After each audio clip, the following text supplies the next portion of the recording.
My name's Kyle. I'm 43, live in a modest two-bedroom house just outside Boston, and I work as an accountant at a local firm. Nothing flashy. I make enough to cover bills, keep a little saved, and help my son where I can. For a while, that felt like enough. Until recently, when my own son looked at me like I was something broken and said, "You're just bitter because mom upgraded." That sentence still echoes in my mind. But before we get to that, let me take you back to the start of how everything unraveled. My ex-wife, Natalie, and I were married for 18 years. We met in college. She was a psychology major with a sharp mind and a louder laugh. I was studying business, shy around the edges, but drawn to her energy like a moth to light. Our marriage was solid for a long time. Or so I thought. We had our ups and downs like everyone does. Bills, stress, raising our son, Ethan. But I genuinely believed we were on the same team. That changed when I found the messages. It was a Sunday night. Natalie had left her phone charging on the nightstand and gone to take a bath. I wasn't snooping. I was actually trying to find a picture she'd taken of Ethan at his soccer game so I could send it to my mom. The texts popped up on her lock screen. At first, it was just a name I didn't recognize, Trevor. Then a string of hearts. Then, "Last night was incredible. I keep thinking about your lips on my neck." I wish I could say I calmly confronted her. I didn't. I felt cold all over.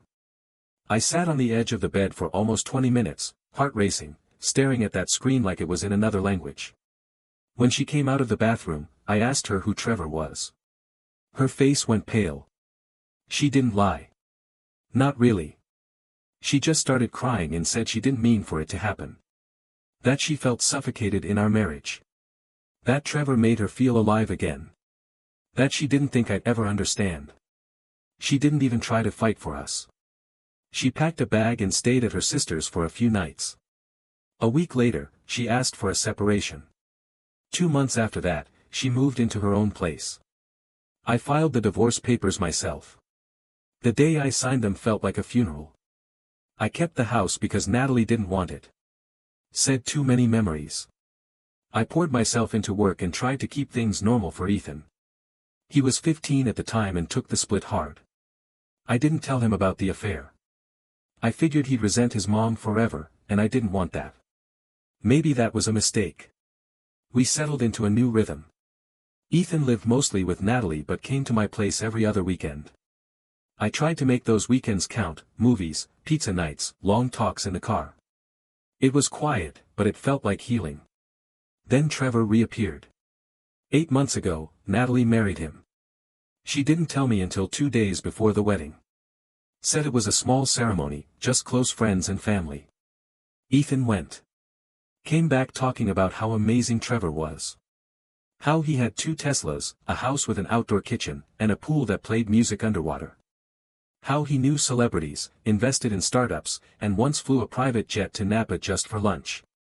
It started slowly, Ethan talking about Trevor more and more. At first, I let it slide. I wanted him to feel comfortable in both homes. But then came the comparisons. Trevor's house doesn't smell like old socks. Trevor says real men wear tailored suits, not off the rack. Trevor's steak is way better than yours. He dry ages it. That last one was during dinner. I had grilled Ethan a ribeye, made his favorite mashed potatoes, even tried my hand at asparagus with lemon zest. He barely touched it. I tried brushing it off. But it kept building. 6 months ago, Natalie called me, crying. She was behind on rent for the apartment she had kept secretly. A backup plan, she said. In case things didn't work out. She'd hidden it from Trevor, who refused to help pay for it once he found out. Said it was a waste of money. So, I started covering it. $1,200 a month. Quietly. Without a word to Ethan. Natalie begged me not to tell him. Said she couldn't handle him knowing she needed help from her ex. I paid it because I didn't want Ethan caught in the crossfire. I paid it because deep down, despite everything, I didn't want her to fall apart. But mostly, I paid it for Ethan. To give him stability. I also bought him a car for his 16th birthday, a used Toyota Corolla. Not flashy, but solid. He loved it at first. Until Trevor told him a real man earns his own ride. Then it was just Dad's charity. Last month, Ethan came over for our regular weekend. He was different from the second I picked him up. Nose in his phone. Bragging about Trevor's new Mercedes. Said it had heated cup holders and massaging seats. Saturday morning, I made breakfast. Tried to talk to him about school. He barely looked up. Saturday afternoon, we played basketball. He complained the court near my house wasn't up to standard. Said Trevor took him to a private club. Saturday night, we ate at Olive Garden. He said Trevor took them to an authentic Italian place where the chef cooked tableside. Sunday morning, he refused church. Said Trevor was enlightened and didn't force religious stuff. By Sunday afternoon, I was exhausted. I made grilled cheese and tomato soup, something we always used to love. He stared at his sandwich like it was a science experiment. Finally, I asked him what was going on. You act like you don't even want to be here, I said. He didn't look up. I added, you've been comparing me to Trevor all weekend. You think I don't notice? That's when he said it. Honestly, you're just bitter because Mom upgraded. It was like someone slammed a door in my chest. My own son. Talking to me like I was a mistake his mom corrected. I didn't yell. I didn't cry. I just stood up, picked up his car keys from the counter, and walked out the front door. The next morning, Ethan had no ride to school. Natalie called, furious. I told her the truth. That Ethan crossed a line. That he needed to feel what consequences looked like. Ethan texted me all day. Angry at first. Then desperate. I ignored every message. Tuesday, Natalie said I was overreacting. I said, if I'm the downgrade, let the upgrade handle transportation. By Thursday, Ethan called. Said he wanted to talk. We met at a coffee shop. He apologized. Said he didn't mean it. That it was just teenage attitude. I asked if he understood why it hurt. He hesitated. I could tell he didn't. So I told him about the apartment. About the money. About Trevor saying no. He looked stunned. Said he had no idea. That Trevor always talked like he was the only one taking care of everything. Friday, Natalie called. Ethan had confronted her. She admitted everything. Over the weekend, she sent photos. Ethan looked different. Quiet. Reflective. Less smug. Monday morning, Ethan called before school. Said he couldn't stop thinking about what I told him. Said he felt horrible. Said he finally got it. That it wasn't about money. It was about showing up. That I had always shown up. I told him it would take time. That trust was like glass, it could be fixed, but never the same. 2 weeks passed. He changed. No more comparisons. No more jokes. So I gave him the keys back. Trevor eventually agreed to pay the rent. Natalie had threatened to leave. Guess it took Ethan pulling away to get him to step up. Ethan and we're rebuilding. Slowly. But this time, with real talk. Real effort. He sees me now, not as the guy who lost the marriage, but the man who kept holding things together even after being broken. And maybe, just maybe, that's the real upgrade after all. After that morning call, after Ethan finally said he got it, something shifted. Not just in him, but in me too. I'd spent months second-guessing myself. Wondering if I was too soft, too boring, too average. The kind of man people settle for, not choose. But when Ethan said, you always showed up, it was like something started healing in places I didn't know were still bruised. We didn't suddenly become best friends. It wasn't some sitcom fix where the credits roll after a single hug. No. It was awkward. Quiet. But it was real. Ethan came over 2 weekends later. I didn't try too hard. No themed movie night, no elaborate dinners. Just made some chili, turned on the Broncos game, and left the door open, literally and emotionally. He didn't talk much at first.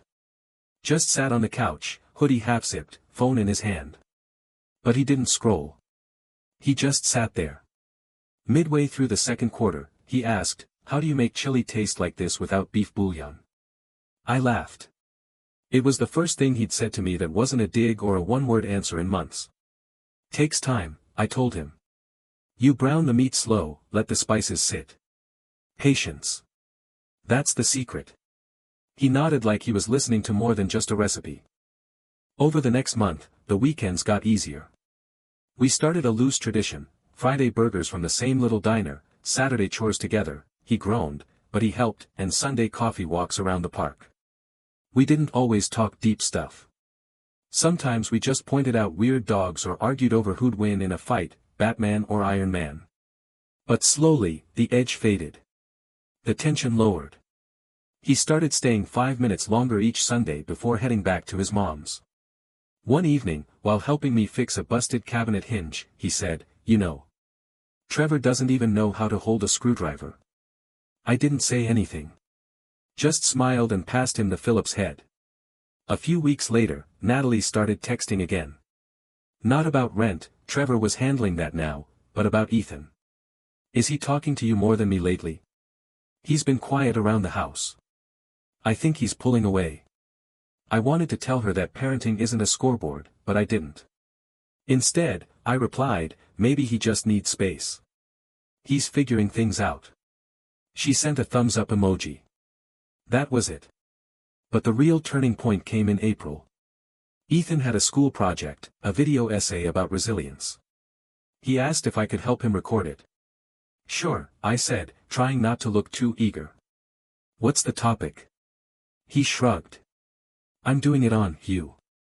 I blinked. "Me?" "Yeah," he said. "You've been through some crap and didn't quit. You just kept going." He didn't look at me when he said it. Just adjusted the camera tripod and fiddled with the mic. I didn't cry. I waited until after he left. Then I sat on the porch for a long time, letting the wind and silence wrap around me like a warm coat. When Ethan turned 17, I didn't go big. No Teslas. No private chefs. Just grilled ribs, a lemon cake I tried baking, burnt the edges, and a small box with a watch inside, engraved with "Always show up, love, Dad." He wore it the next day. Sent me a photo from school. No caption. Just the picture. That was enough. It was a Thursday evening when Trevor showed up at my house. I'd just come home from work. Loosened my tie, tossed leftovers in the microwave, and was halfway through opening a beer when the doorbell rang. I thought it might be Ethan, maybe stopping by after school, a new habit I'd grown to secretly look forward to. But when I pulled open the door, it wasn't my son. It was Trevor. Dark tailored coat, shiny loafers, smile just a little too polite. "Hey," he said, like we were neighbors who sometimes borrowed sugar. "Can we talk?" I didn't step aside. "I think we're doing just fine not talking," I said. He gave a little laugh, as if that was exactly what he expected. "Look, I won't take much of your time. Can I come in?"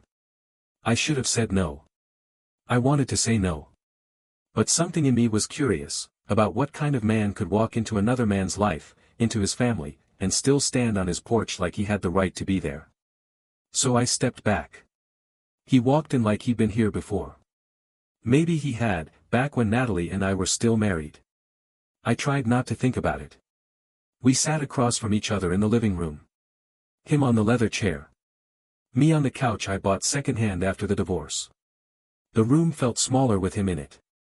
"I want to talk about Ethan," he said. I raised an eyebrow. "Didn't realize you two were having problems."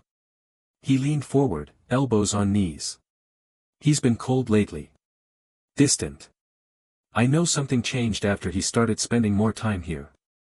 I shrugged. "Kids get moody. Especially when they're figuring out who to trust." He narrowed his eyes.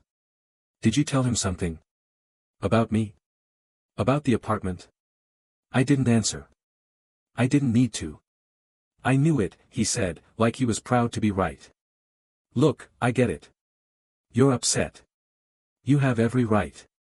But Natalie and I—" "Stop," I cut in. "This isn't about you and Natalie. It's about a kid who's been yanked around long enough. He deserves truth, not PR. Trevor sat back, like my words annoyed him more than they stung. I didn't come here to fight, he said. But I'm not going to let you poison him against me. I stood up. You didn't need my help with that. You did it just fine on your own. He looked up at me. For a second, his mask slipped, just a crack in the confidence. Then it was back. Just remember, he said as he walked to the door, kids remember what they see. Not what you say. Before I could reply, the door swung open. It was Ethan. Backpack slung over one shoulder, hoodie half-zipped, eyes wide as he took in the scene. What are you doing here? He asked Trevor. Trevor smiled, but it didn't reach his eyes. Just clearing the air with your dad. Ethan stepped between us. Don't. I'm not 10. I know what you're doing. Trevor looked at him, really looked at him. And for the first time, I saw something flicker in Trevor's expression. Like he realized he didn't hold the cards anymore. I'll see you at home, he said, and walked out. Ethan didn't move until the sound of the engine faded down the block. Then he turned to me. He's mad I spent more time here. I didn't know what to say. So I just nodded. You didn't tell me to, he added. I made that choice. That one hit me deep. Why'd you come over? I asked gently. He hesitated, then pulled a folded piece of paper from his hoodie. School's doing a Father's Day letter contest. I started writing mine. Thought you'd want to see. He handed it to me and walked toward the kitchen, probably to dig through the fridge. I opened it slowly. The handwriting was messy, teenage scrawl barely staying on the lines. Dear Dad. You're not flashy. You don't have Teslas or club memberships. But you were always there when I needed something. Even when I didn't say it out loud. Even when I didn't deserve it. That's what makes you my real dad. Not just because of blood, but because you never left. Even when it would have been easier. I hope one day, I become a man like you. Even if I didn't always say it out loud. Happy early Father's Day. Ethan. I read it twice. Then a third time. My son hadn't just forgiven me. He saw me.